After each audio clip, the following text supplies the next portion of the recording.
Merhaba, bonjour. Bugün sizlere Fransızlar hakkında bilmediğiniz 15 şeyden bahsedeceğim. İlk ile başlayalım. Fransızlar sabah kahvaltısında genellikle şekerli şeyler yerler. Yani bu bir kahve olur, kahvenin yanına bir kruvasan yerler ya da çikolatalı ekmekleri var, onları yerler. Peki Fransa denilince aklımıza gelen ilk şeylerden bir tanesi ne? Peynir. Peki bu Fransızlar bu peyniri ne zaman yerler? Fransızlar peyniri öğle yemeğinin sonunda ve akşam yemeğinin sonunda yerler fakat asla sabah kahvaltısında yemezler. Mesela ben tam bir peynir hastası birisiyim. Peynirleri görünce bir Türk olarak sabah kahvaltısında peyniri çıkarıp yemek istedim. Fransızlar bana şöyle bir tepki verdiler. Tu manges du fromage? Bon, jusque-là, ok. Le matin. Tu manges du fromage au petit-déj. Genre, tu le trempes dans le café. Bir diğeri yine peynirlerden devam edelim. Fransa'da yaklaşık olarak 1500 tane, evet doğru uyudunuz, 1500 tane peynir çeşidi var. Peki bu peynirlerin hepsi aynı mı kesilir? Şimdi size bir örnek göstereyim. Bu peynir Fransa'da en çok tüketilen peynirlerden bir tanesi Camembert. Yuvarlak şekilde olan bir sürü peynir var Fransa'da. Siz bu peyniri nasıl keserdiniz? Böyle mi? Böyle mi? Üçgen şeklinde mi? Fransa'da her bir peynirin değişik bir kesilme şekli var. Non mais comment tu coupes ton fromage? C'est la maltraitance à ce niveau-là. On est en France, on respecte l'aliment ici. Şimdi restoranlarla devam edelim. Fransa'ya geldiniz ve restorana gitmek istiyorsunuz. Restorana gittiniz. Fransa'da bir sürü et yemekleri var. Mesela bir tane biftek seçtiniz. Size soracaklardır. Etiniz nasıl pişmiş olsun? Fransa'da 5 çeşit et pişirme şekli var. Bunlardan birincisi bleu, mavi yani. İkincisi saignant, kanlı. Üçüncüsü à point, az pişmiş. Dördüncüsü cuit, yani pişmiş. Beşincisi ise bien cuit, iyi pişmiş. Eğer size gelip sormadılarsa muhtemelen etiniz kanlı gelecektir, haberiniz olsun. Onlar sormasalar bile siz mutlaka etinizin iyi pişirilmiş olmasını istediğinizi söylemeyi unutmayın. Fransızca'da bu bien cuit olarak söyleniyor. Fransa'da etler genellikle 3 şekilde tüketiliyor. Daha çok mavi, kanlı ve az pişmiş olarak tüketiliyor. Ve eğer çok pişmiş bir et istiyorsanız da genellikle onu pişiremiyorlar ve size o et yanlış bir şekilde geliyor. Benim başıma şöyle bir şey geldi. Bir restorana gidecektik. Restoranın kapısına şöyle bir şey yazmışlardı. Bu restoranda et iyi pişirilmez. Eti iyi pişirmek, eti katletmektir diye yazıyordu. Hatta öyle ki Fransızların hiç pişirmeden yedikleri bir et yemeği bile var. Evet, Fransızlar yoğurdu çok fazla tüketirler. Fransa'da kocaman yoğurt reyonları var marketlerde. Fransızlar yoğurdu tatlı niyetine tüketirler. Yani bunlar meyveli yoğurtlar, şekerli yoğurtlar olur. Yemeğin sonunda yerler. Siz de benim gibi gelip Fransa'ya yaşayacaksanız ya da buraya gezmeye geldiyseniz eğer bir sarmanın yanına yoğurt çıkarıp yerseniz insanlar size garip garip bakacaklardır. Çünkü tuzlu şeyin yanında onlar yoğurt yemiyorlar. T'es en train de me dire que tu manges du yaourt, truc blanc au lait, avec de la viande hachée, en même temps. Mais qu'est-ce que c'est? C'est pas possible. Ces deux ingrédients sont, c'est à part, ça ne se mélange pas. Enfin, pas en France en tout cas. Pas dans le pays du goût. Yine restoranlarla devam edelim. Fransa'da restorana gidiyorsunuz. Buraya geldiniz. Kapıda beklemeniz gerekiyor. Yani bizdeki gibi biz nasıl restorana gideriz? Aa şurada harika bir yer varmış işte göl manzaralı. Hadi hemen gidip kapalım, oturalım gibi bir şey Fransa'da yapamazsınız. Fransa'da restorana gelince kapıda bekliyorsunuz. Size gelip garson kaç kişiydiniz? Rezervasyonunuz var mıydı diye soracak. Rezervasyonunuz yoksa buyurun beni takip edin diyecektir. Ya da rezervasyonunuz varsa size rezervasyon ettiğiniz masayı gösterecektir. Yani Fransa'da öyle hemen gidip masaya oturmuyoruz. Affedersiniz biraz nezle olmuşum.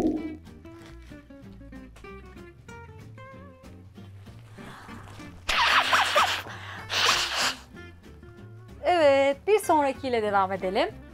Fransa'da böyle sesli sesli sümkürmek çok normal bir şeydir arkadaşlar. Fransa'ya geldiğinizde bol bol sümkürebilirsiniz. Yemekte sümkürebilirsiniz, okulda sümkürebilirsiniz. Hatta ben şöyle durumlar bile hatırlıyorum. Derste mesela kış aylarında çok nezle olan oluyor. O kadar çok insan burnunu sümkürüyordu ki derste bulamıyordum. Ama onlar için bu çok normal bir şey. Tam tersi böyle burnunuzu diye çekerseniz onlara böyle bir süreden sonra garip gelebilir. Ya da böyle hele onu bir de yutuyorsanız yani bu bir Türk için bile bence iğrenç bir şey.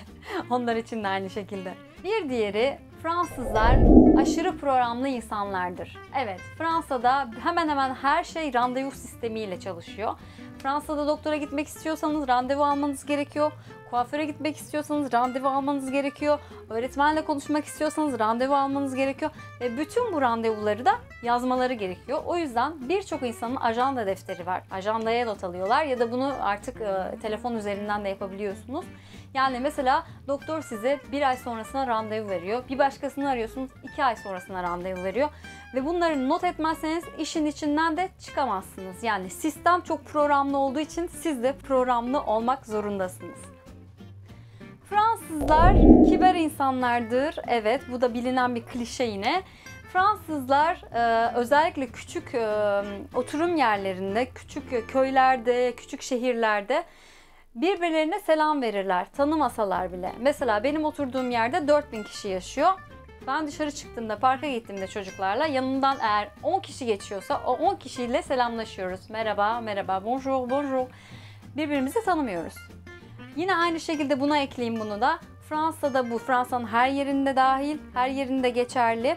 Eğer bir mağazaya gidiyorsanız merhaba diyorsunuz, çıkarken hoşçakalın diyorsunuz. Eğer yapmazsanız hani biraz ayıp bir durum.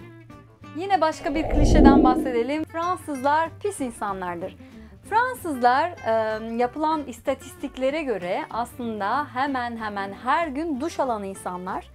Genellikle duşu sabah işe gitmeden önce alıyorlar. Evet, yine Fransızlar hakkında söylenen başka bir şey ve benim de burada yaşayıp gördüğüm bir şey. Fransızlar kendini beğenmiş insanlar mıdır? Biraz evet öylelerdir.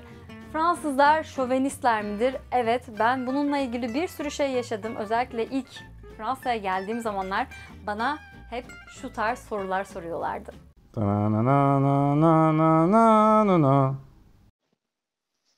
Alors la France, c'est beau, hein? C'est quoi ton plat français préféré? Tu aimes la gastronomie française? Le coq au vin, la blanquette de veau, le cassoulet? Bah oui, oui, oui, oui, tu aimes, forcément. T'as déjà visité la Tour Eiffel? Eiffel Tower? French art. On fait pas mieux. Une merveille. C'est grand. Yine Fransızlar hakkında ilginç bir bilgi. Fransa'da eğitim 3 yaşında başlar. Zorunlu eğitim 2019'dan beri 3 yaşında başlıyor. Zorunlu eğitim diyorum, okul demiyorum. Çünkü Fransa'da istiyorsanız okulda değil evde eğitim yapabilirsiniz. Yani bu bütün hayatınız boyunca eğitimi evde yapabilirsiniz. Devlet size gereken programları gönderiyor. Devlet size sınavları gönderiyor, o sınavları geçiyorsunuz, sonra tekrar gönderiyorsunuz. Okuldaki gibi size bir not veriyorlar. Yani isterseniz bütün hayatınız boyunca eğitimi evde yapabilirsiniz. Fransa'da çarşamba günleri okul yok arkadaşlar. Fransa'da 11 yaşına kadar çocuklar çarşamba günleri okula gitmiyorlar. 11 yaşından sonra ise kolej başlıyor, yani ortaokul olmuş oluyor. Sadece sabahları okula gidiyorlar. Öğleden sonrası ise genellikle spor aktivitelerine ayrılıyor. Fransa'da öğretmenlerle iletişim şu gördüğünüz defter sayesinde sağlanıyor. Çocuklar okula başladığı ilk gün çantalarına böyle bir defter koyuyorlar. Bu benim kızımın defteri. Eliza adı yazıyor. Öğretmenler konuşmak istiyorsanız, randevu almak istiyorsanız, mesela hani bizde olur ya Türkiye'de işte hocam bir bakar mısın ya çocuğumla ilgili bir problem vardı konuşabilir miyim deriz ya.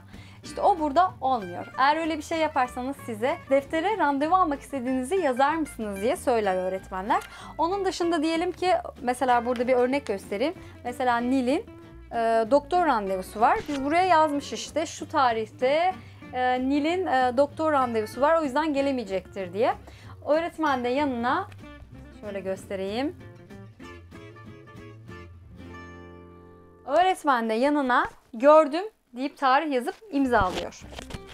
Öğretmenle bu şekilde iletişim kuruyorsunuz. Tabii bu liseye kadar. Daha sonra mail yoluyla iletişim kuruyorsunuz.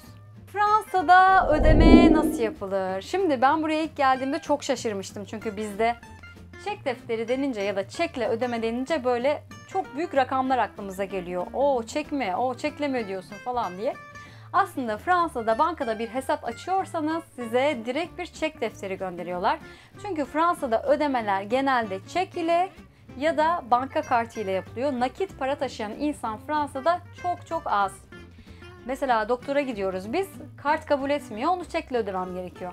Bu çekle bir ekmek bile ödeyebilirsiniz. Yani sadece o büyük rakamlar için kullanılan bir şey değil ve hemen hemen herkesin evinde olan bir şey. Evet arkadaşlar, yine ilginç bir bilgiyle videomuzu bitirelim. Fransa'da tuvaletlerde lavabo yoktur. Quoi? Birçok evde tuvaletlerde lavabo yok. Yani Fransızlar pislerdir diyebilirsiniz. Lavabolar banyoda oluyor. Peki Fransa'da yine aynı konu üzerinden gidelim. Fransa'da artık bunu duymuşsunuzdur. Avrupa ülkelerinde tuvaletlerde taharet musluğu yok. Evet arkadaşlar, Fransızlar popolarını yıkamıyorlar. Yalnız şöyle bir şey var. Tabii bu birçok evde yok aslında. Bazı evlerde var. Banyolarda klozet olduğu zaman, tuvalet banyoda olduğu zaman yanına bide denilen bir şey koyuyorlar. Bu da sadece işte poponuzu yıkamak için konulan klozete benzeyen bir şey. Ama bu da tabii Fransa'nın her yerinde yok. Evet arkadaşlar, Fransızlarla ilgili umarım bilmediğiniz bir sürü şey öğretmişimdir size. Eğer videomu beğendiyseniz unutmuyoruz, like yapıyoruz, abone oluyoruz. Ve sizin Fransa'da gördüğünüz, yaşadığınız başka şeyler varsa da lütfen yorumlarda yazmayı unutmayın. Kendinize iyi bakın. Bir sonraki videoda görüşmek üzere. Hoşça kalın. Au revoir.